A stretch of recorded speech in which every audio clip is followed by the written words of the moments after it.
Olá a todos, aqui é Neemias Gomes, fora do sistema, seja bem-vindo.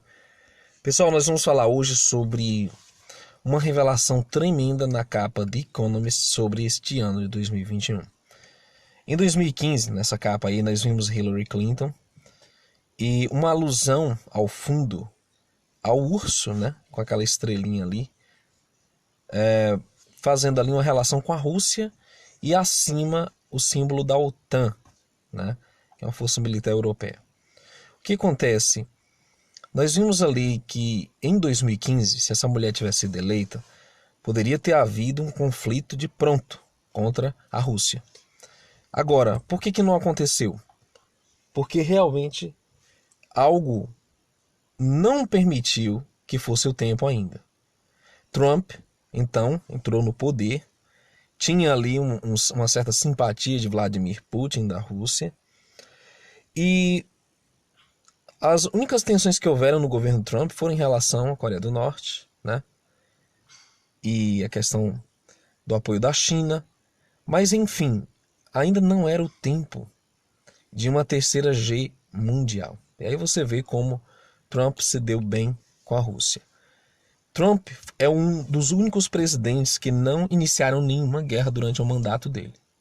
Isso é muito interessante, porque mostra que Trump não queria iniciar realmente um conflito, mas na capa O Mundo em 2020, aqui mostra Trump e Exit, né? A saída de Trump, ou seja, a elite já estava planejando a tirada de Trump e a gente pensava que era o Brexit, né? Saída da Grã-Bretanha, mas não, se referia a Trump e sobre as eleições dele, que ele perderia. Eles já tinham planejado tudo isso.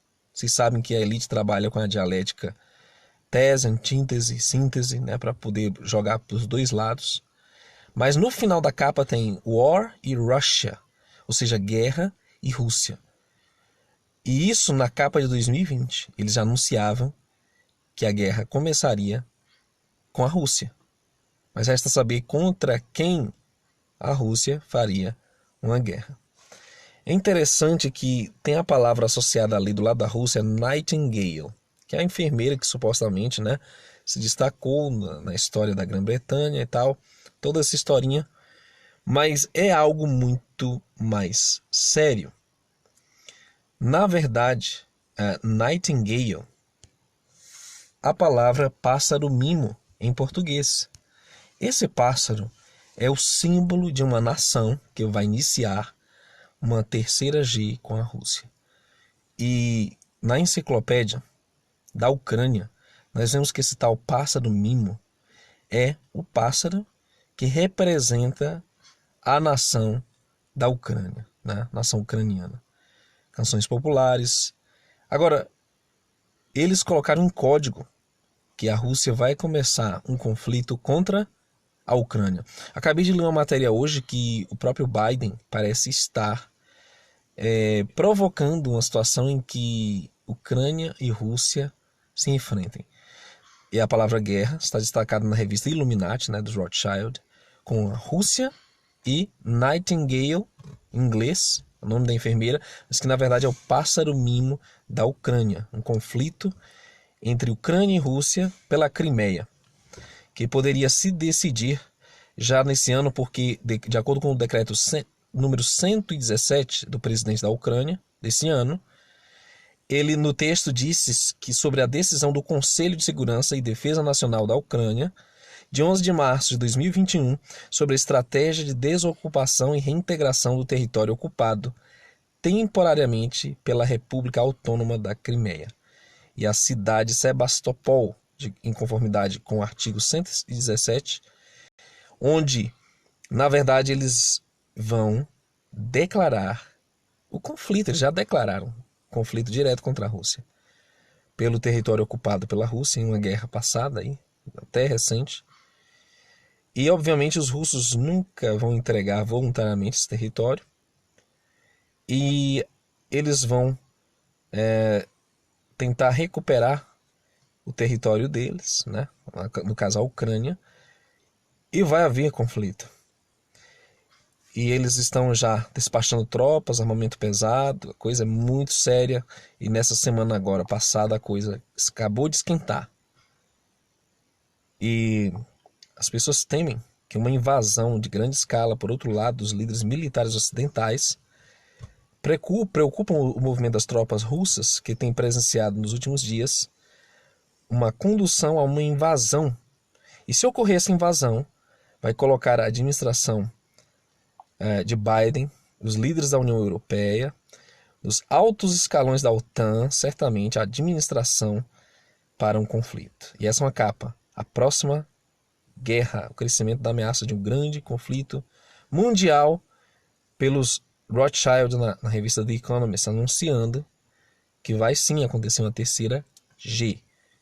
E que ela vai ser desencadeada já em códigos aí por essa revista entre Rússia e Ucrânia.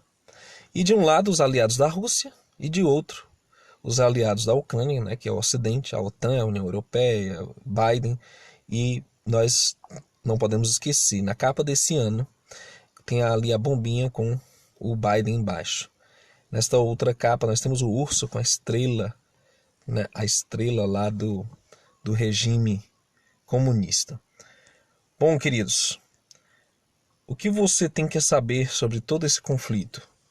Todo esse palco armado, ele consiste em duas forças.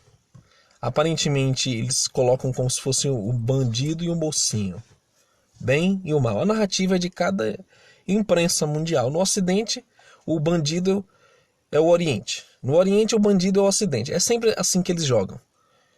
E o que acontece? A China é um potencial aliado de Biden. E o que acontece? Nós veremos aí um entrave entre duas potências e seus aliados.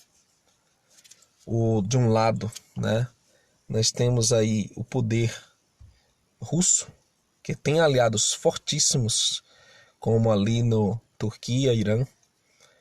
E essa questão, né, do Ocidente contra o Oriente, ela vai ser, na verdade, uma jogada de dois bandidos, dois vilões. Quem ganha com esses conflitos?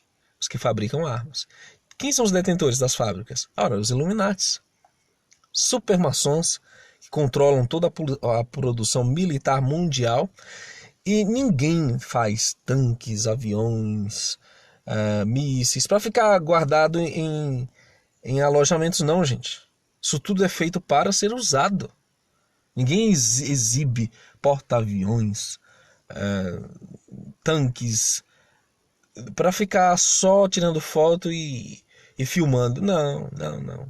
O objetivo da elite é realmente provocar um cataclisma mundial para que nós possamos tomar um lado. Né? Aqui no Brasil não é assim? Uns dizem eu sou de Lula, outros dizem eu sou de Bolsonaro. Direita, esquerda, protestantismo, catolicismo, enfim. Meu irmão, você não pode tomar nenhum lado, nenhuma posição. Todos eles são parte da agenda, são parte do jugo. O que eles querem é fazer com que o mundo caia de joelhos para receber o anticristo, o antimessias que vai reinar sobre a terra para fazer com que a humanidade se dobre a ele e o adore. E tudo isso, Albert Pike já falava, né, nessa terceira G mundial, que era para exaurir todas as forças espirituais das pessoas, intelectuais, físicas, a ponto de eles não acreditarem mais em nada e estarem prontos para receber a doutrina luciferiana. Mas as boas novas para você é que existe uma resistência que não vai permanecer nesse sistema iníquo. Vai sair dele, não vai depender dele para nada, pra nem um grão de arroz, nem uma gota de água. E que vai ser fiel até o fim. E eu convido a você a ser a resistência comigo, portanto, curta o vídeo, compartilhe. Até um próximo.